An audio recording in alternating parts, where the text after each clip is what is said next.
Siguiendo en sintonía de Radio La Voz de María 88.1 FM, comienza Enseñanzas de la Iglesia Católica, bajo la conducción de Monseñor Ignacio Munilla. Bienvenidos.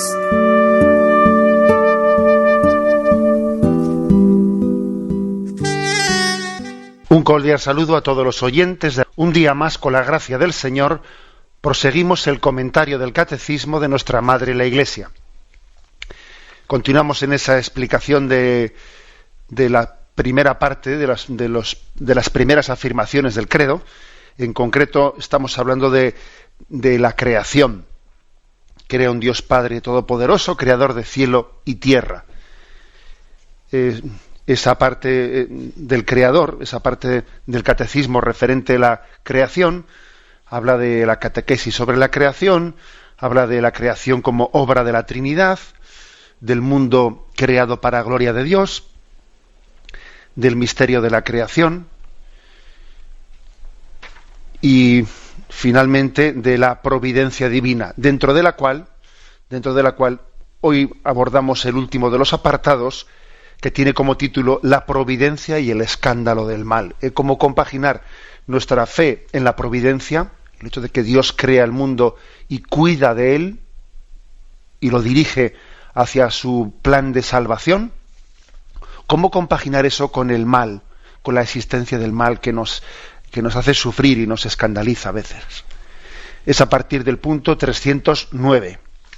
Dice así: si Dios Padre Todopoderoso, creador del mundo ordenado y bueno, tiene cuidado de todas sus criaturas, ¿por qué existe el mal? A esta pregunta tan apremiante como inevitable, tan dolorosa como misteriosa, no se puede dar una respuesta simple. El conjunto de la fe cristiana constituye la respuesta a esta pregunta. La bondad de la creación, el drama del pecado, el amor paciente de Dios que sale al encuentro del hombre con sus alianzas, con la encarnación redentora de su Hijo, con el don del Espíritu, con la congregación de la Iglesia, con la fuerza de los sacramentos, con la llamada a una vida bienaventurada que las criaturas son invitadas a aceptar libremente, pero a lo cual también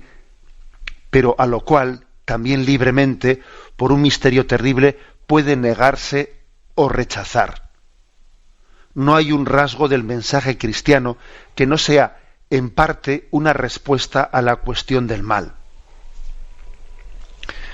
Bueno, como veis, lo que afirma el punto 309 como primer paso de reflexión de cómo entendemos el escándalo del mal es que es un misterio, es una cuestión dolorosa y misteriosa a la que no podemos pretender darle una respuesta simple o simplista.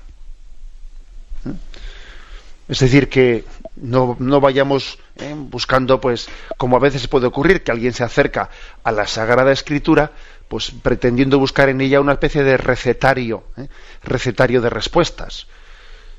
Por supuesto que la Sagrada Escritura tenemos las respuestas a la pregunta del hombre, ¿no? Pero fijaros bien, entendiendo tal cosa, no en el sentido curioso, ¿no?, o en el sentido simplista de la palabra. Hago una pregunta y en el versículo tal tengo una respuesta. Hago otra pregunta y en el libro tal, versículo tal, tengo otra respuesta. No, es decir, la Sagrada Escritura claro que da respuesta al interrogante del hombre, pero no en el sentido de saciar curiosidades, o no en el sentido de eliminar un misterio, sino de ayudarnos la Sagrada Escritura a introducirnos en el misterio de Dios. O sea, la Sagrada Escritura no nos ahorra, con las respuestas que nos da, no nos ahorra el misterio, sino lo que nos hace es, en ayudarnos a que nosotros tenemos que tener nuestro recorrido interior personal de conversión para hallar también la respuesta a muchas preguntas.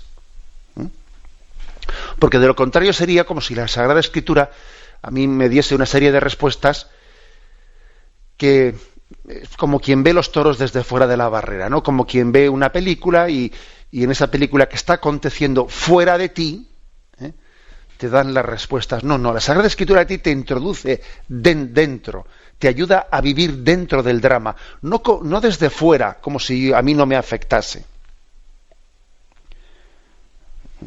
La Sagrada Escritura, claro que es la respuesta a la pregunta del hombre, pero lo primero que la Sagrada Escritura hace es ponerte delante de Dios y hacerte entender que únicamente cuando seamos santos, cuando seamos humildes, cuando estemos en camino de conversión, vamos a tener capacidad de entender algo.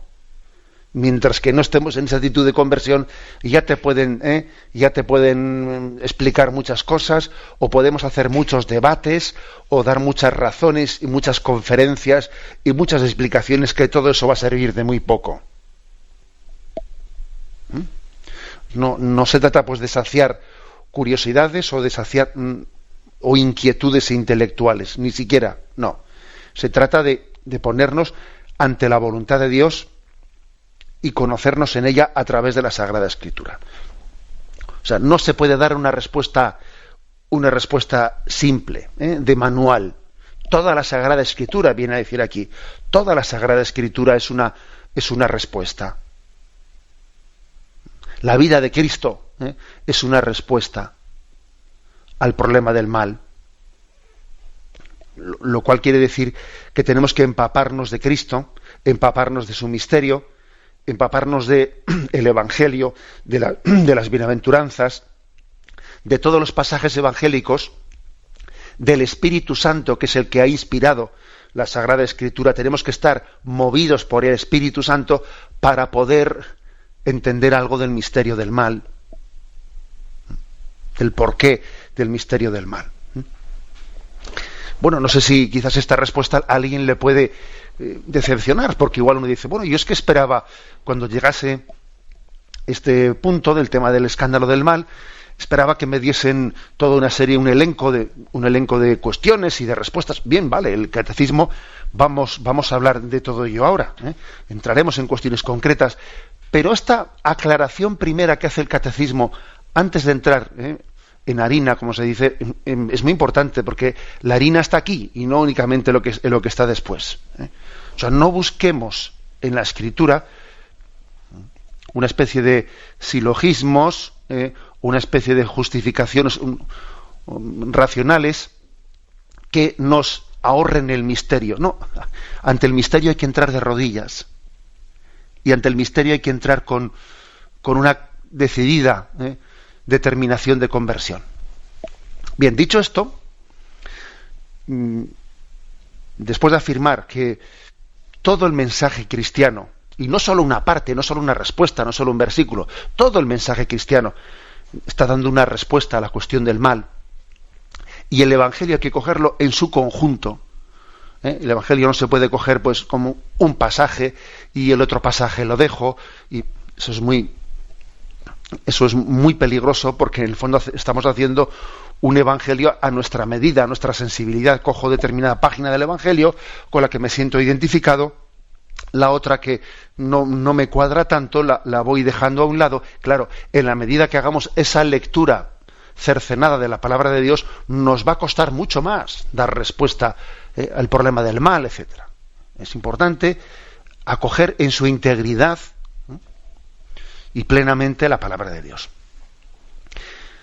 Bueno, pues ese conjunto de la Sagrada Escritura y movida por el Espíritu que la ha inspirado es el que da respuesta al tema del mal. ¿Qué concreciones hace? Bueno, pues hace las siguientes concreciones. Dice, primero, la afirmación de la bondad de la creación. Segundo, la afirmación del drama del pecado. Tercero, la afirmación de la alianza que Dios hizo con nosotros para salvarnos del pecado. Y por último, la llamada a la vida eterna, ¿no? Quizás estos cuatro son los elementos principales de toda la Sagrada Escritura para asomarnos a entender el misterio del mal. Primero, la bondad de la creación. Es decir, que no podemos olvidarnos, por el hecho de que exista el mal, de que también existe el bien. Y que es más, el mal nos resulta especialmente duro y escandaloso por el hecho de que el hombre se ha acostumbrado al bien y parece como si se sintiese con derecho, ¿no? Pues a recibir el bien. Es como un hijo que se ha acostumbrado a que sus padres le cuiden y entonces, claro, lo que se le hace especialmente duro es que en un momento determinado sus padres aparentemente no le cuiden, se olviden de él cuando él ya, no sé, se ha sentido como una especie de con derecho a que mis padres me cuiden y que diariamente yo tenga el cuidado, etcétera, etcétera. O sea, yo me he acostumbrado a recibir el bien de mis padres hasta el punto de que eso que es gratuito por su amor, eso que es gratuito, yo casi ya lo he sentido como si fuese un derecho mío, ¿eh? Como si tengo derecho a que mis padres me amen gratuitamente. La verdad es que es un amor gratuito, pero claro, por el hecho de que uno lo reciba diaria, continuamente en su vida, parece que ya forma parte de ti, ¿eh? Hasta el punto de que si un día te falta, se encienden todas las luces de alarma, ¿no? Bueno, esto es importante que lo digamos. Lo primero que hay que decir para reflexionar sobre el misterio del mal es que estamos acostumbrados al bien. Estamos acostumbrados al bien, ¿eh? Incluso habrá oyentes que piensan, pues a mí me parece que me han tocado todos los males. En el reparto parece que me han tocado todos los males a mí. Y yo le digo a quien piense eso, te equivocas.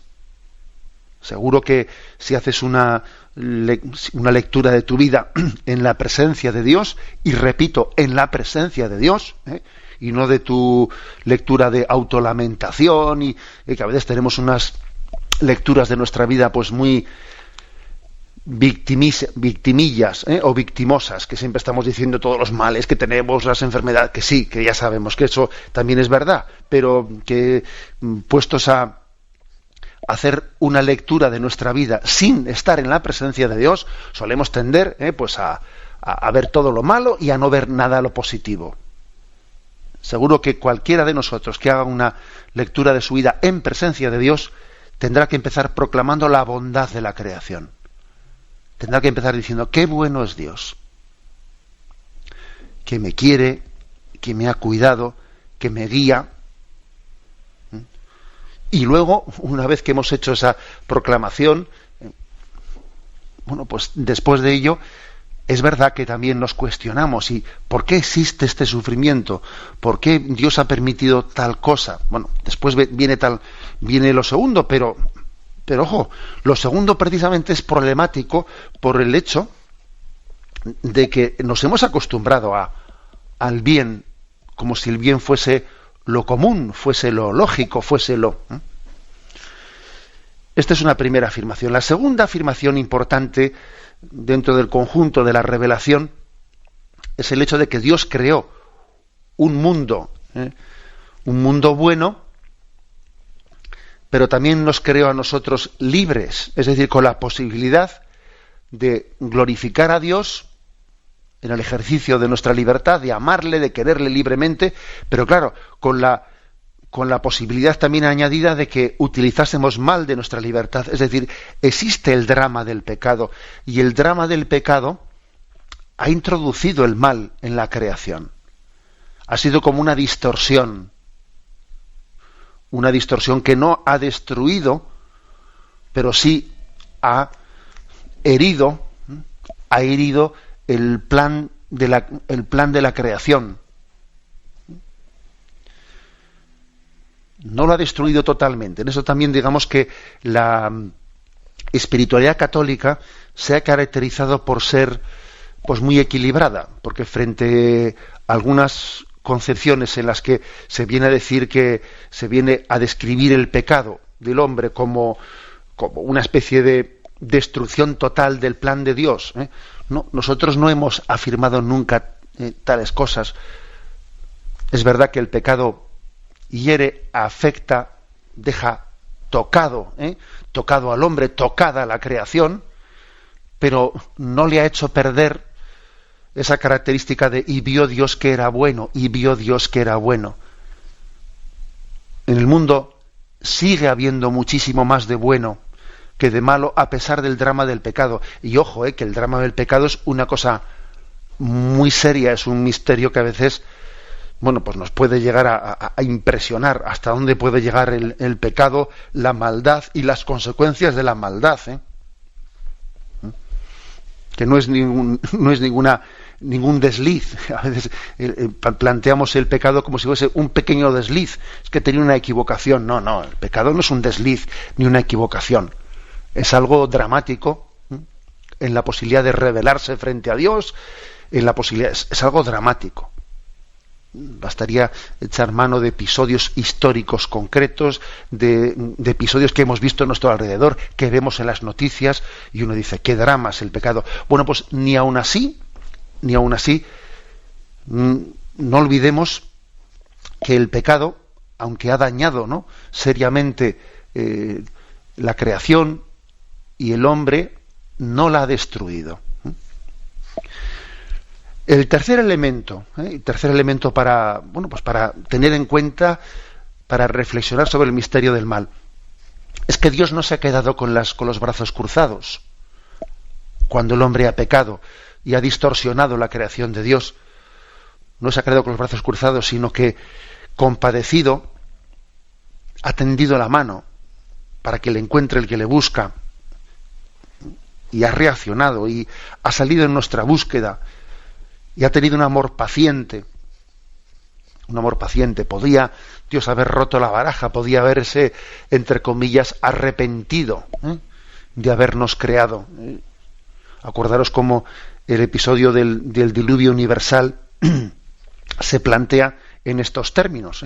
Lógicamente es también una forma, o sea, estamos hablando de un género literario en el que se expresa ese drama de Dios, que cómo reacciona Dios ante el mal del mundo. Dios se arrepiente de haber creado el mundo, dice, voy a enviar un diluvio que acabe con ellos, etcétera. Bien, digo que es un género literario, porque obviamente no cabe ni pensar que Dios, que es infinito, Dios que es omnisciente, Dios que lo conoce todo, pues diga, he cambiado de opinión, voy a destruir el mundo. No, me han convencido, voy a volver de nuevo a tomar la decisión. No, Dios no es cambiante, Dios no es cambiante en su decisión. Obviamente hay un género literario en la forma de expresarse, ¿no?, en ese pasaje del diluvio universal y de esa decisión de Dios de acabar con el mundo y luego arrepentirse de haber decidido acabar con el mundo. Es un género literario, una forma de expresión, pero que expresa una gran verdad, y expresa el hecho de que ante el drama del pecado, digamos que cualquiera de nosotros hubiese reaccionado de esa forma, hubiese reaccionado desde la pasión humana, pues arrepintiéndose de haber creado el mundo y habiendo dicho, pues mira, me han decepcionado, los voy a borrar del mapa. Pero Dios no actúa con esa pasión en el sentido negativo, ¿no?, esa pasión humana, ¿no?, sino que Dios actúa en su pura bondad y en su puro amor. Dios es misericordia. Dios es misericordia. Y desde el primer momento en que el hombre peca, Dios reacciona con su alianza de amor, ofreciendo su alianza de amor. El amor paciente de Dios, que lleva a cabo la elección de Israel, que lleva a cabo toda la preparación para la llegada de Jesucristo, el envío del Espíritu Santo, la formación de la Iglesia, los sacramentos de sanación. Todo esto también forma parte de la respuesta que Dios da al mal. Claro, entonces cuando uno se queja y dice, ¿por qué Dios no hace nada ante el mal? ¿Cómo que por qué no hace nada ante el mal? ¿Pero tú te piensas que está Dios con los brazos cruzados? Si desde el principio Dios ha respondido al mal, ¿qué más puede hacer por ti? A ver, envió a los profetas, envió a su Hijo, lo entregó la vida de su Hijo a la cruz por tu salvación, para reparar el mal. O sea, ¿cómo puedes decir que Dios no hace nada? Y ha dado luz la Iglesia, que quiere acompañarte, que quiere alimentarte con la palabra, alimentarte con los sacramentos. Es decir, claro, es que todo esto está... por eso aquí decía este punto del catecismo, que aquí hay una unidad, que hay que cogerla en su conjunto, de lo contrario uno no entiende nada. Y finalmente, también es muy importante recordar que estamos llamados a la vida eterna. O sea, es decir, que la respuesta última de Dios ante el problema del mal es que, oye, el mal no tiene la última palabra, ¿eh? El mal existirá, pero la última palabra la tiene Dios. Y la última palabra, Dios nos promete que el mal no va a tener lugar en aquellos que se acogen a la misericordia de Dios. Y el cielo, la vida eterna, es la última palabra, en la que Dios lo será todo para todos y en la que el mal no tendrá lugar alguno. Bueno, pues esta es, digamos, todo el recorrido, digamos, de la historia de la salvación o del mensaje de la Sagrada Escritura, dentro del cual pues se da respuesta a esa pregunta: ¿por qué existe el mal? Continuamos en este apartado, la providencia y el escándalo del mal.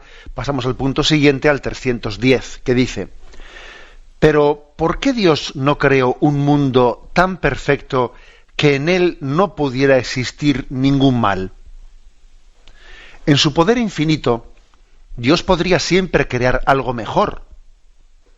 Sin embargo, en su sabiduría y bondad infinitas, Dios quiso libremente crear un mundo en estado de vía hacia su perfección última. Este devenir trae consigo en el designio de Dios, junto con la aparición de ciertos seres, la desaparición de otros, junto con lo más perfecto, lo menos perfecto, junto con las construcciones de la naturaleza, también las destrucciones. Por tanto, en el bien físico existe también el mal físico, mientras la creación no haya alcanzado su perfección.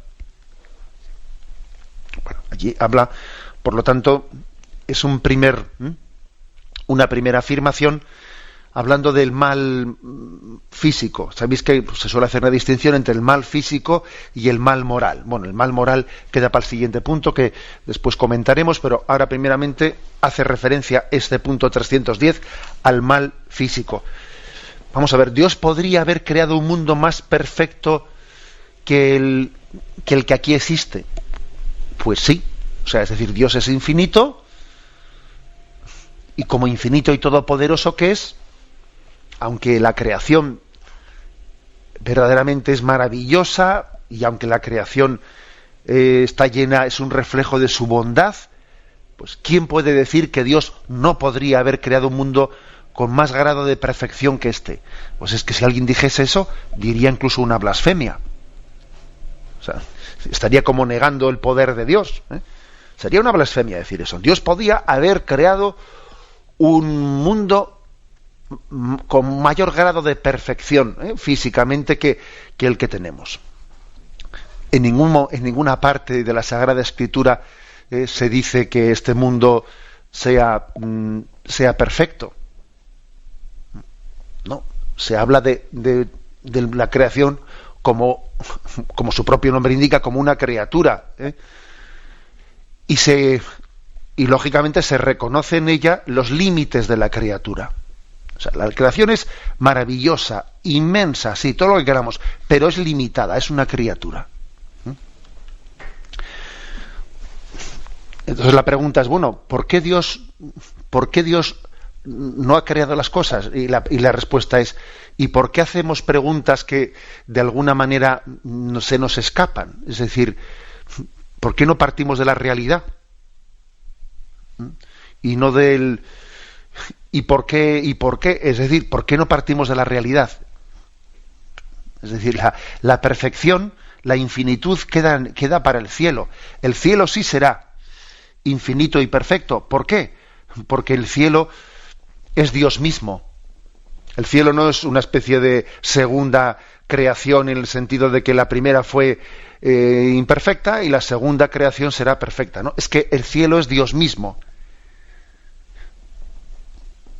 El cielo es Dios mismo. Nosotros a veces nos hemos imaginado el cielo como una especie de lugar, un sitio, una habitación. Bueno, vamos a ver. El cielo es Dios mismo. Es su amor, es su bondad. Entonces, disfrutar del cielo no es disfrutar, como a veces nosotros, no sé, se imagina, ¿no?, en algún tipo de de revistas, etcétera, pues como incluso también puede ser católicas, pero también a veces de algunas sectas, pues bueno, pues un jardín en el que hay unas plantas de las que sale todo tipo de frutos y allí pues puedes alimentarte. Bueno, todo eso son imágenes. La esencia del cielo es Dios mismo, contemplarle a Él, estar con Él. Por eso el cielo sí es perfecto, porque el cielo es Dios mismo, pero toda creación es limitada.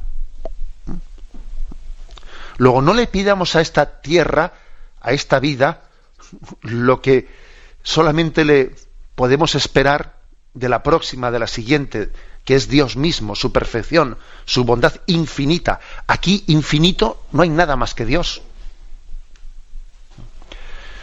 Bueno, pues entonces el catecismo nos recuerda que Dios creó este mundo real, limitado, en estado de vía.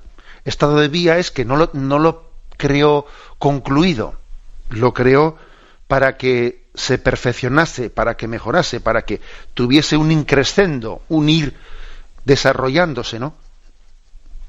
Y así la creación ha ido desarrollándose. ¿Qué ocurre? Pues que en ese desarrollo de la creación hay limitaciones, ¿no? Y entonces, pues para que la naturaleza se desarrolle, hay también en ella una especie de nacer, crecer, morir, o sea, todo un desarrollo que conlleva también su drama.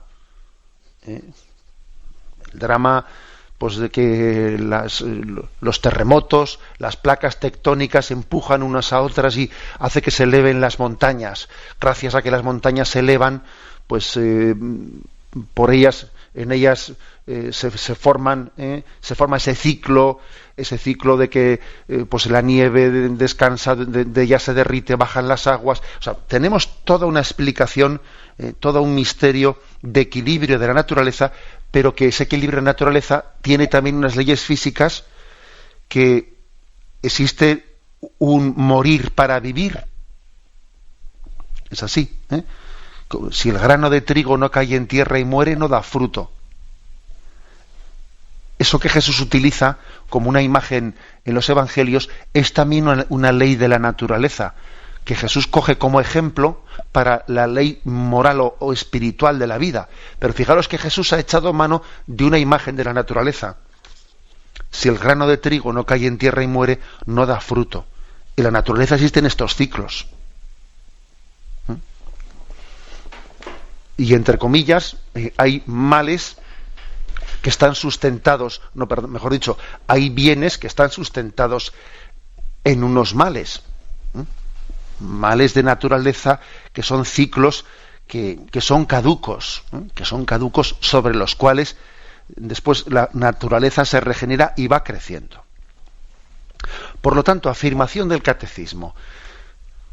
Este mundo es maravilloso, pero es limitado, es una criatura. Que nadie pretenda buscar en él la perfección absoluta que solamente podemos encontrar en Dios. Aunque es verdad que es un reflejo de la maravilla de Dios, pero es un reflejo limitado.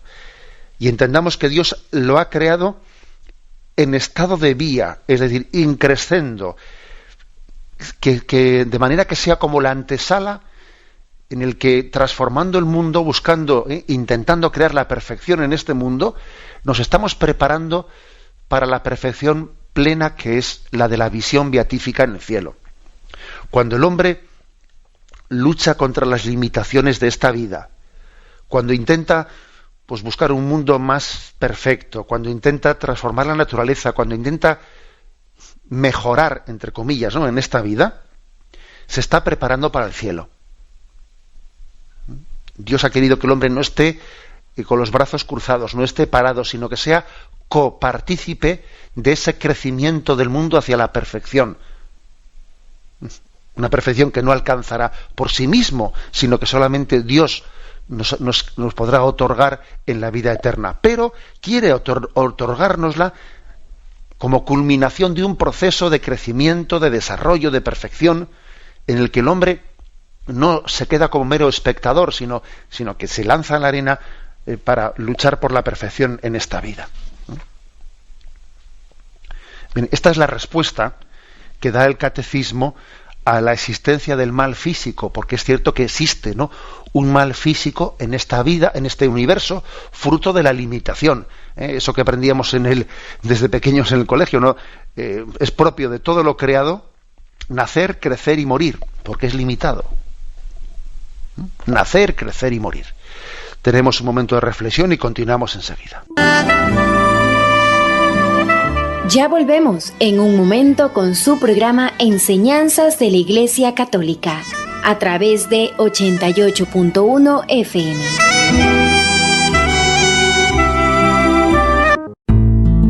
Inicio de espacio promocional.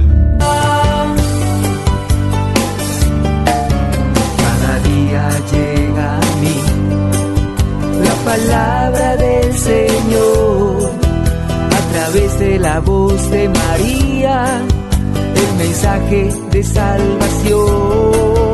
Su misión es evangelizar, como lo hizo María, llevando la luz de Jesús que ilumina todo hogar. La voz de María. Cada día llega a mí la palabra del Señor. Ahora puedes realizar tu aportación desde la comodidad de tu hogar, con tu tarjeta de débito o crédito, ingresando a la página de la revista Salve Regina, www.revistasalveregina.com. Ahí aparecerá nuestra aplicación web donde podrás elegir tu aportación voluntaria. En la siguiente pantalla ingresa tus datos para confirmar tu aportación y dale clic en el botón naranja o en el botón gris si tienes la aplicación de Payphone. Y recuerda, Radio La Voz de María siempre cuenta contigo. La voz de María visita nuestro hogar, noche y día. La voz de María. Hola, ¿qué tal? Te saluda el Padre José Luis Vélez López, asesor espiritual de Radio La Voz de María. El amor siempre es creativo y busca la manera de ayudar. Es por esto que te invitamos a ser generoso con esta gran obra de evangelización, haciendo tu aporte a la cuenta de ahorros del Banco Pichincha o en las agencias de Pichincha Mi Vecino, al número 2204-829-569. A nombre de Ramorza, recuerda, Dios ha hecho mucho en tu vida y ahora te toca a ti hacer lo mismo.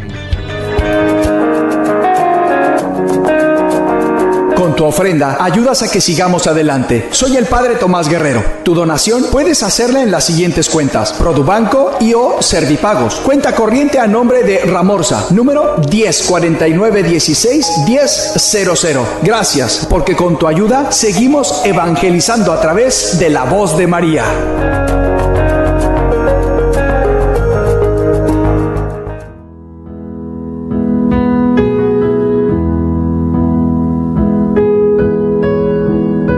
Dios no solamente ve tu corazón, Dios también ve tu bolsillo y se da cuenta si tú eres una persona que te pareces a Él, que es tan generoso, o te has convertido en una persona tacaña. Hoy quiero tender la mano para pedirte por los pobres que no tienen esperanza, no tienen luz, no conocen a Dios. La única forma de llegarles es a través de la voz de María en la radio. Tú puedes ayudarnos a mantener esta obra de Dios. Y Dios te va a bendecir tremendamente, convirtiéndote en una persona que da con alegría. Acércate a cualquiera de las agencias del Banco de Guayaquil o en cualquier punto autorizado de Banco del Barrio, en las cuentas de ahorros número 153-111-39, a nombre de Ramorza, y sé una de las muchas personas que Dios usa para sostener la voz de María en Guayaquil. Esta radio, sostenida por ti, Dios la va a bendecir, y cuando Dios le pague a toda la gente que trabaja en esta radio, también te pagará a ti por tu generosidad.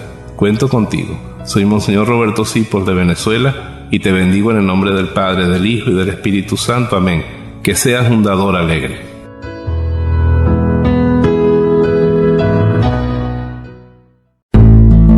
Fin de espacio promocional.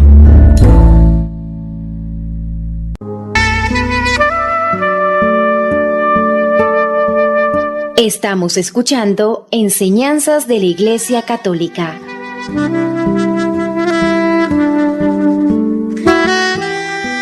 Pasamos al punto 311 dentro de este apartado, la providencia y el escándalo del mal. Dice el punto 311. Los ángeles y los hombres, criaturas inteligentes y libres, deben caminar hacia su destino último por elección libre y amor de preferencia. Por ello pueden desviarse. De hecho, pecaron.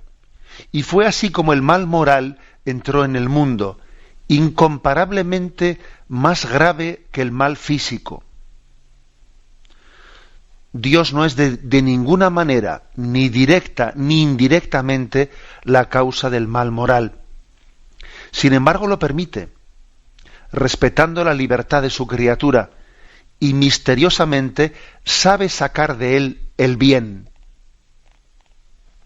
Aquí viene un texto de San Agustín que luego vamos a leer. Bueno, si en el punto anterior, en el 310, se ha hablado del mal físico, ese mal que se deriva de que el mundo sea limitado, no es infinito, porque infinito solo es Dios. Aquí se habla en el 311 del mal moral, del cual dice, fijaros bien, que es incomparablemente más grave que el mal físico. El mal moral es incomparablemente más grave que el mal físico. Eso es algo que en este mundo nuestro estamos lejos de entender, en este mundo de la secularización, en el que le quitamos importancia al pecado, le quitamos importancia a que el hombre se rebele frente al plan de Dios. Es curioso que nos suele resultar mucho más escandaloso, pues un cáncer o cualquier otro tipo de enfermedad, que el pecado del hombre, que nuestro propio pecado. Ojo, y eso Jesús nos diría, no lloréis por mí, llorad por vosotros. A veces nosotros tenemos una gran sensibilidad claro, y es muy bueno que el hombre tenga sensibilidad para sufrir por el mal físico del mundo, pero ojo, hay una desproporción muy grande entre esa sensibilidad que tenemos, ¿no?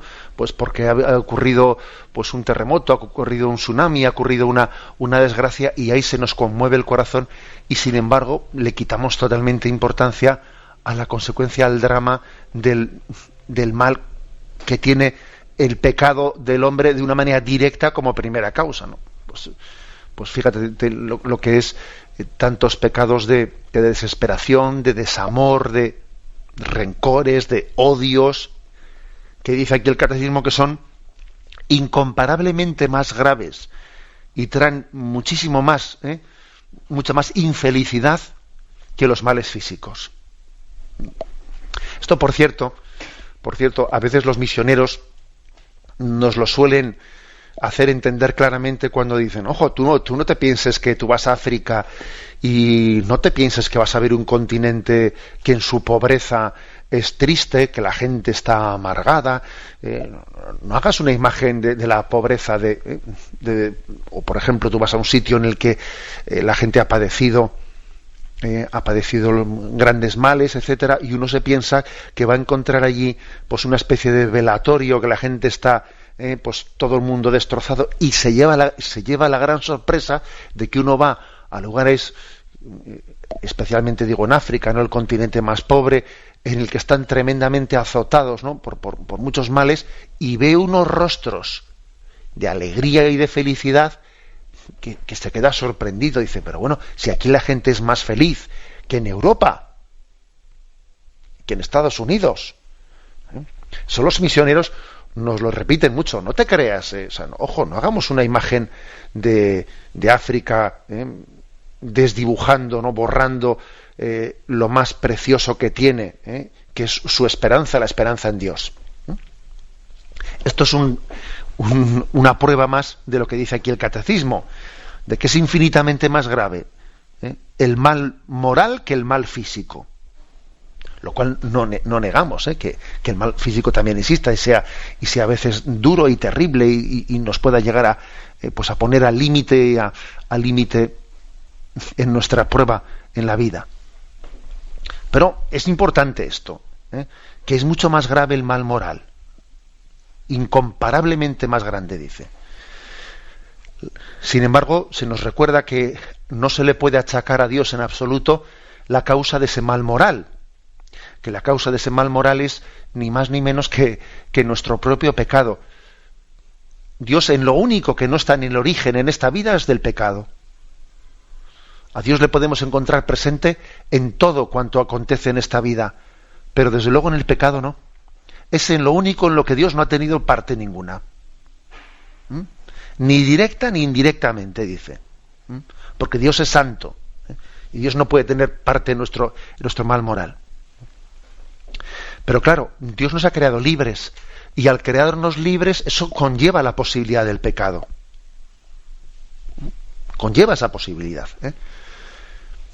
Recuerdo haber en este programa, en alguna respuesta de alguna pregunta de algún oyente, haber dicho la siguiente reflexión, que es una reflexión absolutamente personal, que quien quiera cogerla, pues que le sirva que la coja. Y es lo siguiente: el hecho de que Dios se haya decidido a crear el mundo, a crear al hombre libre en la creación, también uno puede sacar la siguiente conclusión, y es que si Dios, sabiendo como Él sabe, qué utilización va a tener el género humano de su libertad, si Dios ha decidido crearnos libres, pues también uno puede entender que es que Dios, en su omnisciencia, en su conocer todo, pasado, presente y futuro, Dios sabía que iban a venir más bienes, se iban a derivar más bienes que males de la creación del hombre y de los ángeles como seres libres.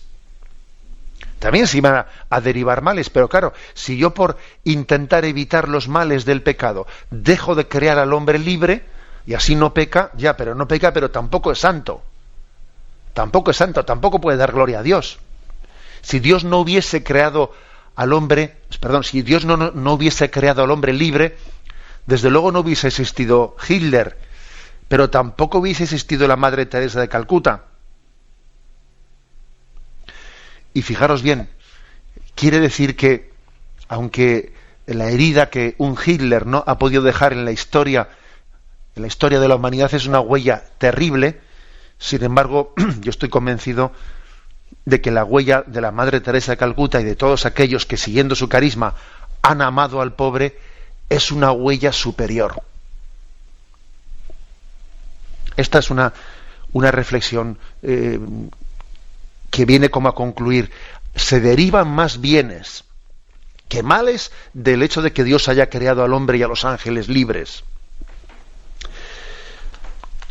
Y la cita de San Agustín, esta última, todavía, completa esta reflexión última, la remata, dice: porque el Dios Todopoderoso, por ser soberanamente bueno, no permitiría jamás que en sus obras existiera algún mal, si Él no fuera suficientemente poderoso y bueno para hacer surgir un bien del mismo mal.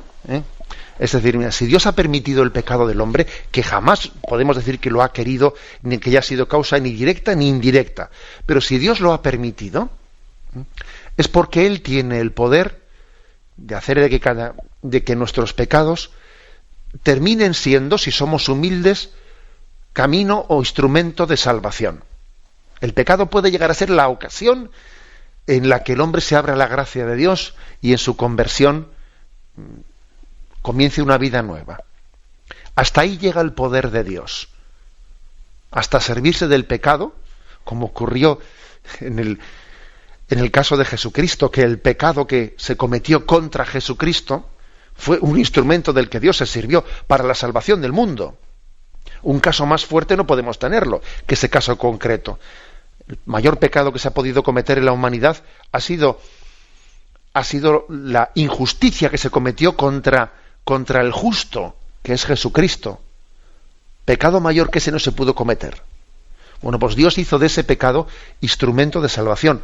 Eso apliquémoslo a cada cosa de nuestra vida. Si Dios ha permitido que yo meta la pata, si Dios ha permitido que haya episodios en mi vida de los que a mí me duele tremendamente cómo he metido la pata, como esto, como lo otro, mira, en vez de lamentarte, abrázalo, abraza y descubre en ello una llamada de Dios a la santidad. Tal es el poder de Dios, ¿no?, que es capaz de hacer hasta del propio pecado del hombre, del mío, del vecino, del otro lado, es capaz de hacer, ¿no?, pues, instrumento hacia la santidad. La bendición de Dios Todopoderoso, Padre, Hijo y Espíritu Santo, descienda sobre vosotros.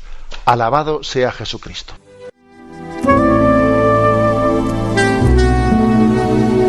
Hemos escuchado enseñanzas de la Iglesia Católica bajo la conducción de Monseñor Ignacio Munilla.